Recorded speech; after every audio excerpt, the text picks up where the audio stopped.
चल रहा है। लोग टीआरपी बढ़ाने के लिए क्या से क्या गा रहे हैं, कोई लांगा उठा रहे हैं तो कोई ढोली चाट रहे हैं। इस तरह के अश्लील सॉन्ग भी पेश की जा रही है भोजपुरी में।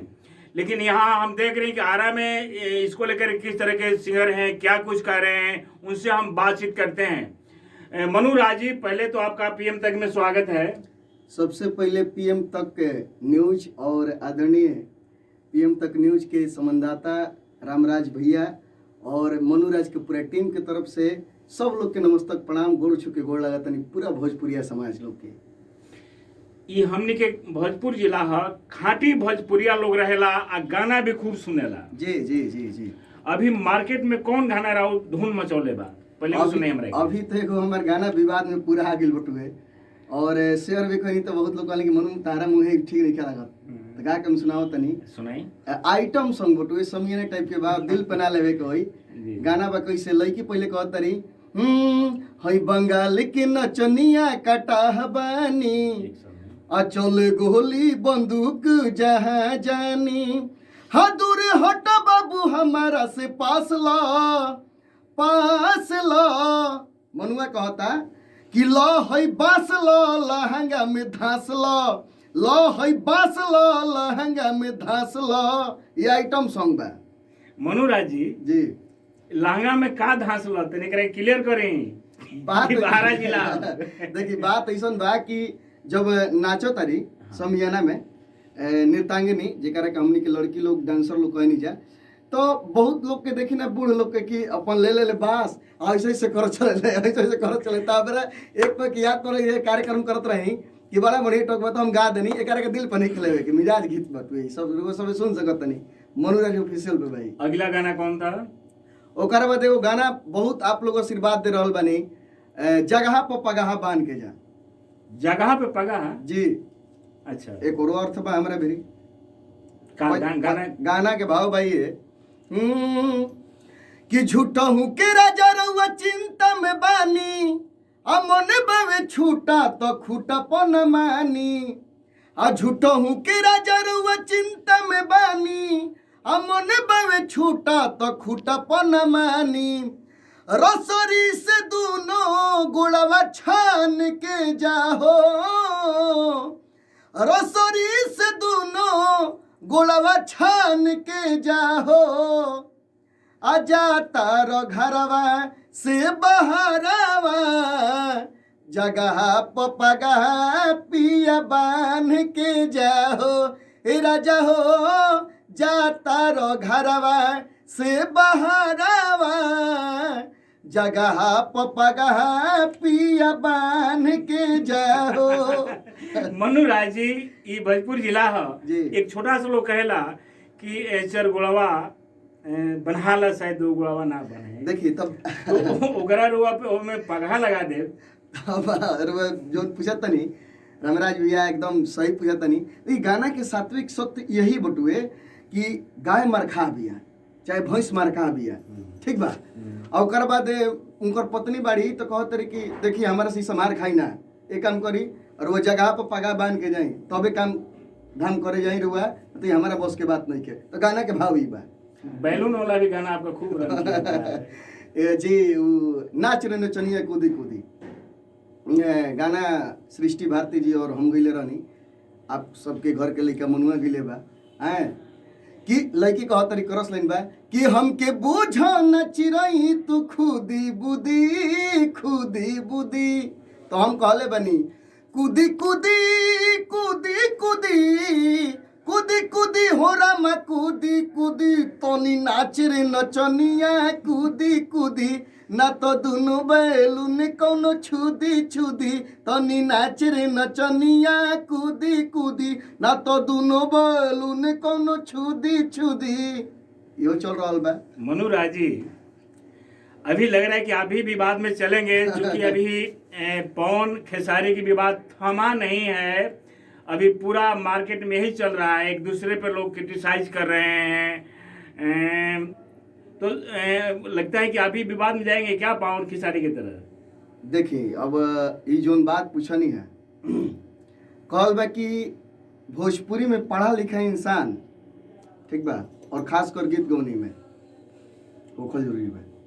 अब पूछी का है आदरणीय बड़े भैया जेकरा के हम आदर्श मानिला गुरु तुल्य पवन सिंह जी और मंच के टंच कलाकार माननीय आदरणीय बड़े भैया खेसारी लाल यादव जी, दोनों जना अपना में शेर सावा शेर बाड़े, एक दूसरे के नीचा दिखावे खातिर कोनो काम कर रहे। लेकिन हम रामराज भैया से इतनी बात कहल चाहते और पूरा भोजपुरी समाज से कि दोनों भैया लोग हमारे पढ़ल लिखल ना हवे, पढ़ लिखल ना एकदम। कैसे कि पवन भैया के जब भी हम देखिला कोनो गाना बजाना चाहे प्रोग्राम में तो कहले कि हम बहुत कम पढ़ल लिखल इंसान हई, तू तो झलकता। दूसरका कि खेसारी भैया कहले कि हम बीएसएफ के नौकरी सीआरपीएफ के काहे निकाह का छोड़ के हम एयरलाइन में बनी, तू कहले कि हमारे ठेहुने में बुद्धि बा। ठेहुना में? हाँ, कहले कि हमारे ठेहुने में बुद्धि, जानते बड़ा कि हमारे माथा सनक जाई, हमारे ठेहुने में बुद्धि बा। तो पूरा यादव समाज के कहिला कि हमनी के जानते बड़ा कोना में बुद्धि बा, ठेहुना में। तो खेसारी भैया से तनी कहल चाहतनी कि आपका ठेहुना में बुद्धि है, पूरा यादव समाज और अहिर लोग के बुद्धि ठेहुना में नहीं खे, ये गलत बात बा। वाह, ठेहुना में बुद्धि बा जी। अरे माइंड बा, तब मस्तिष्क बा, बुद्धि है कपार। तो पूरा कपार में ठेहुना में कहां से आ गई? यादव भाई लोग से और अहिर भाई लोग से हम इतने कहल चाहतनी कि पूरा यादव समाज के और अहिर भाई लोग के समाज के ठेहुना में बुद्धि कैसे हो सकेला? आप बोलिए पर्सनल खेसारी भैया कि हाँ मेरे ठेहुना में बुद्धि है, सबको थोड़ा ना आप बोल सकते हैं। अच्छा जी।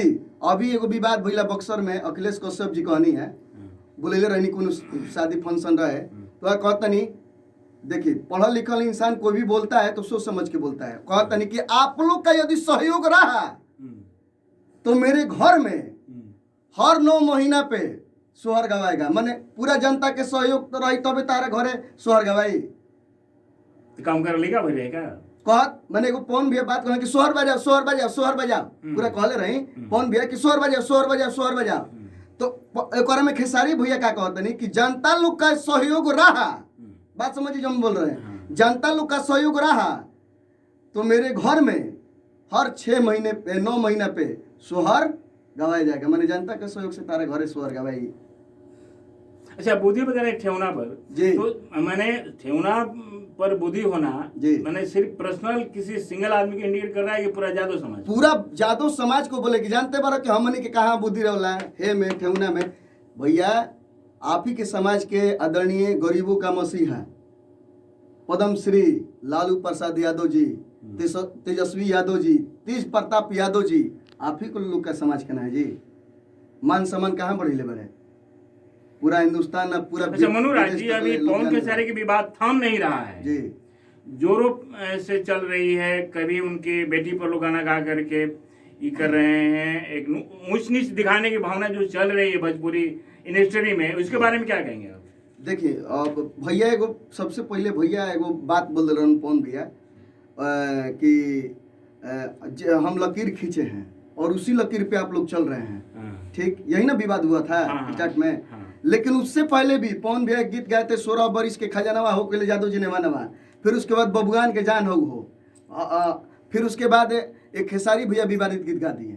देखिए हम खेसारी भैया की तरफ से नहीं बोल रहे हैं ना पवन भैया के तरफ, जहाँ तक हम मेरा उम्मीद है जहाँ तक हम जानते हैं 16 बरिस का खजाना क्या था, 16 बरिस के खजानवा हो कोई जादव जी नेवानवा पवन भैया गाए थे, यादव समाज के लिए गाए थे। क्या कैसे गाना था ये कोई फगुआ में अरे कि 16 बरिस के खजानवा हो कोइले जादो जी नेवानवा, 16 बरिस के खजानवा हो कोइले जादो जी नेवानवा, कोइले नेवानवा यही फगुए के दिनवा, अरे कोइले नेवानवा यही फगुने के दिनवा, अब बंसी काका खोलले ढकानवा हो कोइले जादो जी नेवानवा, 16 बरिस के खजानवा हो कोइले जादो जी नेवानवा। एगो एंटरटेनमेंट के रूप में गेले रही, माने जादव जी ने पहले समूह कर दिए थे क्या? जी, एंटरटेनमेंट के रूप में पवन भैया मजाकिया स्टाइल में अपना मूड में कि माने जादव जी पे तनी गाना आएला तो तनी मस्त लगेला, तनी सा हंसता खेलता। लेकिन आज इतना भोजपुरी में तनाव पैदा हो गई बा, आज पवन भैया बाबू साहब के गीत गाती हैं, गावत रहे का खेसारी भैया बाबू साहब के गीत गई हैं ना गई हैं। अच्छा, अभी कलाकारों में बहुत ज्यादा कंट्रोवर्सी चल रही है जी। तन्या झा हैं, अपने आप को एक माहिर सिंगर लेडीज बता रही हैं, दूसरे तरफ आप जान रहे होंगे कौन है जो सिर्फ उन्हीं को टारगेट किए हैं। देखिए तूफानी लाल भैया करे हुए बात करते हैं तो तूफानी हम लाल अपने से कहना नहीं चाह रहे थे, लेकिन आप सिंगर हैं, बहुत सारे कुछ देख रहे हैं। हम कौन आए वहीं इन लोग का विवाद क्या है, हमें नहीं लग रहा है कि एक दूसरे पर टीका टिप्पणी करके ये लोग इसी बहाने सुर्खियों माना चाह रहे हैं या युवा पीढ़ी को किस तरफ वो लोग ढकेल रहे हैं, विवश कर रहे हैं कि तुम मेरा गाना सुनो। एक मनु राजी, एक हम जानते हैं कि यहाँ स्टूडियो है, हम लिख करके टांग दे कि झांकना मना है जी, तो जो आएंगे पहले उधर ही झांकेंगे। सही बात है। कोई अश्लील शब्द, अश्लील गाना गा दीजिए तो आप विवश कर देते हैं कि भैया ये सुनो जी, ये देखो। सही बात। क्योंकि पहला निगाह, पहले ध्यान वही जाता है जो सबसे गड़बड़ हो, सबसे खराब हो। सही बात, सही बात, सही तो बात। सबसे खराब भोजपुरिया में ये लोग एक टीका टिप्पणी करके ऐसे ऐसे शब्द के यूज किए हैं जो एक नहीं बोलना चाहिए, नहीं बोलना चाहिए। प्राइवेट पार्ट्स को वो लोग गाना उजागर किए हैं। सही बात, सही बात है। अब अपने मुंह से कहना हमें लज्जा लग रही है कि हमारे ये जो खबर है बहुत लोग देख रहे हैं, बड़े अधिकारी देख रहे हैं, पारिवारिक वाले देख रहे हैं, वो शब्द यूज करना मेरी बस की बात नहीं है। लेकिन ऐसे ऐसे शब्द भी लोग यूज करके अपने आप को बहुत बड़े एक सिंगर के रूप में प्रस्तुत कर रहे हैं। ऐसे दोनों के विवाद में आप क्या कहेंगे? सबसे बड़ा सवाल है ये। बस हम तो शुरू में कहनी है कि पढ़ल लिखल लोग नहीं है भोजपुरी इंडस्ट्री में, खासकर ज्यादातर लोग, हम तो पहले कहनी है तो पढ़ाई का अभाव बा, खाली गा दिला से ना हो जाए, पढ़ाइयो भी जरूरी बा, शिक्षा भी जरूरी बटुए। हम एमए कोई ले बनी, हम एमए वीर कुंवर सिंह यूनिवर्सिटी से हम एमए कोई ले बनी, का बोले के बा, का कहे के बा, सब समझ समझ के बोले के पड़ेला। ठीक बा, हम केहू के टिप्पणी नहीं कर सकते। जहाँ तक रहल तूफानी भैया के बात, तो एक बेरा सही अंतरा सिंह प्रियंका संगे भी भई रहे ना, उसमें तो मामला दर्ज हो गया था, क्योंकि इसके जो विरोधी हैं ये नंद कुमार तिवारी साहब, वो बेजाबते मामला दर्ज करा दिए थे कि भोजपुरी में आप लोग अश्लीलता मत फेंकिए। तो अंतरा सिंह प्रियंका जी के श्राप पड़ रहे, जो कि पूरा बॉलीवुड यानी कि हमने के पूरा भोजपुरी समाज तूफानी भैया के बचावे पे लोग लगा रहे। अब फिर तूफानी भैया ये बात कहले रही समाज में कि हमारी यदि जीवन मिल गई तो हम ऐसा विवादित चीज हम कबो ना करम। तूफानी भैया आप एक अच्छे इंसान हैं, आपका एक मर्यादा है और भोजपुरी में आपका एक गरिमा है। मैं चाहता हूं कि जो करता है उसको करने दीजिए आप। तानिया झा अश्लील कलाकार है, वो सिर्फ अपना कंट्रोवर्सी इसलिए पैदा करती है, इसलिए गंदा गंदा गीत गाना चाहती है कि वो जानती है कि मेरे पास टैलेंट नहीं है, मैं किसी को गाली देकर और गंदा गंदा गीत गाकर ही मैं मार्केट में आना चाहती हूँ, तो अपना कर रही है। लेकिन आप रिएक्ट मत कीजिए, आप पढ़े लिखे इंसान हैं, आप सामाजिक इंसान हैं। कितने स्टार को आपने सहयोग किया है, तूफानी वैसे मैं बोलना चाहता हूँ। वो कीचड़ है और कीचड़ पे आप लात मारिएगा, ढेला फेंकिएगा तो आप पे पड़ रहा है, उससे उलझिए मत। आप बहुत ऊंचा हैं और आपका जीवन दान मिला है तो पूरा भोजपुरिया समाज को देन से मिला है। और आप बोले थे तूफानी भैया कि मैं गाना का कभी सपोर्ट नहीं करूंगा और जो पब्लिक खोजेगी मैं उसका गीत गाऊंगा। आप फिर उस नाली में जा रहे हैं तो आपका दोष है, आप उसके मुंह मत लगिए। हमको तो ऐसा लग रहा है कि तन्या झा के बहाना बना करके, गिरवी रह करके, उसके माथे पर मैंने इस तरह से रह करके उसके बहाने ही अपना बात रख रहे हैं। जी जी, सही बात है, सही बात। तूफानी जादव जी उसी बहाने अपना बात रख रहे हैं। सही बात, सही बात। और बात ऐसा रख रहे हैं जो बिल्कुल अश्लील हो, बिल्कुल कहने लायक चीज नहीं है। पता ना क्या क्या देखने के बाद नहीं लगता है कि वो शब्द मुंह से निकालना चाहिए। ऐसे ऐसे चीज वो उसमें अप्लाई किए हैं, गा रहे हैं, तो उसको गिरवी रख करके मैंने उसी के बहाने ये खुद ये बात रखना चाह रहे हैं। तो बस हम यही बोलना चाहते हैं कि आप लोग ये मत कीजिए। और भोजपुरी एक भाषा है और भाषा को आगे बढ़ाना है। और पीएम तक जो न्यूज़ है आपका, ये बहुत बढ़िया न्यूज़ है और आपका जो बात करने का शैली है बहुत अच्छा लगा हमें। और बस यही कहना चाहते हैं कि जितना भी भोजपुरिया समाज के लोग बा, और जो भी श्रोता सुनोइया, गायक बंधु, गायक, गीतकार, संगीतकार, जो भी लोग बा, न्यूज के माध्यम से इतने कहना चाहता नहीं कि अश्लील ठीक बात तनी सब होली फोली में तनी नोक झोंक चलेला, कैसे कि शुरू से चलल बटुए तोप ताप के। दूसरा बात तोप के मन लुकवा के हाँ चलेला, सब कोई कोई लेबा, ऐसा बात नहीं है। लेकिन दूसरा बात कि जातिवाद भी चलल बा भोजपुरी में। बाप रे बाप, पहले होत रहे कि बारात आवत रहे तो लोग पूछे केकर बारात आइल बा हो, पता न चौथ रहे कौन कास्ट के बारात आइल बा, लेकिन आज पूछे के नहीं खे, गनवे बता देता कि यही दुआरे बारात लगा तो फलना के बारात आइल बा, फलना जात के बने फलना बारात जात के गीत बाजे लगल। मनोराज जी, आपका भी कोई होली सॉन्ग आया है? जी आइल बा, आ बहुत खतरनाक आइल बा, गादी का सब गाते बादलो बाकी कहे छोड़ो। गुलगुल म्यूजिक वर्ल्ड से ही गाना आइल बटू, आप लोग आशीर्वाद दी जाके क्रॉस लाइन बटू ओकर खाली सुनाए तनी भाव भाव कर। छनर मनर करा जानी भौजी छिहत्तरो, आ तुहरे पहोली के विसर्जन होई हो, ए भौजी हो छनर मनर करा जानी भौजी छिहत्तरो, आ तुहरे पहोली के विसर्जन होई हो। फूल ना गाई में तो लोग ना सुनी, गुलगुल म्यूजिक वर्ल्ड पर बा। अच्छा, चलिए लास्ट में हम जानना चाहेंगे कि पवन और खेसारी का जो विवाद चल रहा है, कोई कह रहे हैं कि आप बूढ़ा हो गए हैं, तो कोई कह रहे हैं हम यंग हैं, जवान हैं। जी जी, आपके नज़र में क्या है, इसके बारे में क्या कहेंगे आप?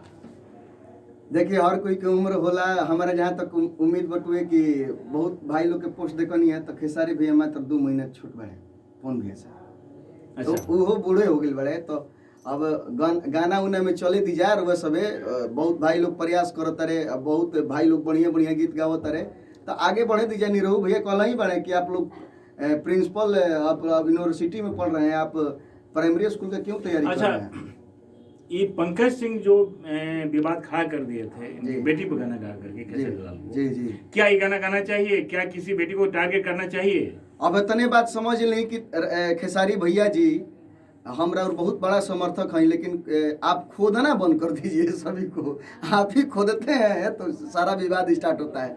जब और बेटी पर बात आई रहे तो पूरा भोजपुरी इंडस्ट्री रोरा समर्थन में सब कोई आगे रहे, तो वो तरीके के मैंने रोरा सपोर्ट सब कोई के मिल रहे। लेकिन दूसरा बात कि आप पवन भैया के फैमिली पर रुआ कह दिले बनी कि बताई हम चाहेंगे तो आपके घर आज जीवन में गारंटी के साथ बोल रहा हूँ कि आपके घर बच्चा नहीं होगा। तो जब रुआ दूसरा कोई के बेटी के, अब अपना बेटी के जब रुआ कहले रही तो कह दिले रहे तो इतना कलम हो रहे, और रुआ डायरेक्ट पवन भैया पे कह नहीं तो काहे खातिर बेइज्जत अपने से करवावत तनी करत तनी पूरा भोजपुरी समाज के। आप बहुत बड़े लेवल के कलाकार हैं खेसारी भैया, और आपको सभी लोग प्यार दुलार हर कास्ट के लोग करते हैं, आप में ये शब्द बात शोभा नहीं देता है। ठीक है, आपका ईश्वर के आशीर्वाद से आपका घर में बेटा बेटी दोनों हैं।